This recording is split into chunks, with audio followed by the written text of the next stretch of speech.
Homeschool Mama, are you taking care of you so you can take care of your kids? I came to write a book called Homeschool Mama Self Care Nurturing the Nurturer because I had to learn the good old fashioned way that I needed to take care of me. I was burned out. I hit a wall. Or I yelled at the kids. I threatened to tell them they're going to school on that yellow school bus, that I was tired of the fighting. I was tired of the complaining about having to do studies. I was done. That was my third year in on a slump month, a January or February morning with four kids under 9. I was done. I had a friend that told me, hey, why don't you watch this TEDx talk? It was of Brene Brown. And I don't remember exactly what she said, but by the end of that discussion, I recall thinking, who am I anyway? What am I about?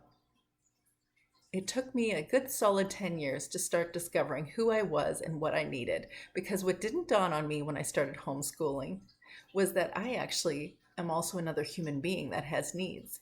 That though my kids clearly need to be nurtured and cared for by me, I also have needs and I also need to take care of me. So I learned the good old fashioned way. I researched. I learned that diet and exercise weren't something that we should talk about because they sound cool to discuss in a self care book or there's something that everybody should talk about. No, because we actually need to look after our brains. We need to take care of us. But diet and exercise were the first things. They were the first things. But eventually, I covered all sorts of discussion points like how do I get quiet? Separate time alone. How do I do things that I like to do? How do I develop me beyond the homeschool mom identity? But one of the biggest things that I learned was that I needed to grapple with my uncomfortable feelings. I needed to accept the fact that I didn't always feel happy, but why wasn't I happy? Because sometimes I felt doubt about my homeschool. Is this thing really working? Is this right for my kids? So many people are asking me about homeschooling and they don't think so. I feel doubt. I feel overwhelmed. So many reasons to feel overwhelmed. I feel like I'm not doing this well enough. I'm angry at my kids because they're not doing what I want them to do. I feel lonely in my homeschool mom world. I had all the feelings that homeschool parents feel. But I learned that I might have those feelings. I need to accept them, but just like the clouds in the sky, those feelings, they'll pass. I need to accept them, but I also need to look underneath them and ask, what's the underlying need underneath those feelings and address them. Sometimes I needed to question them and ask myself, are they real? Am I 100% certain they're real? I had to do the work of grappling with uncomfortable feelings.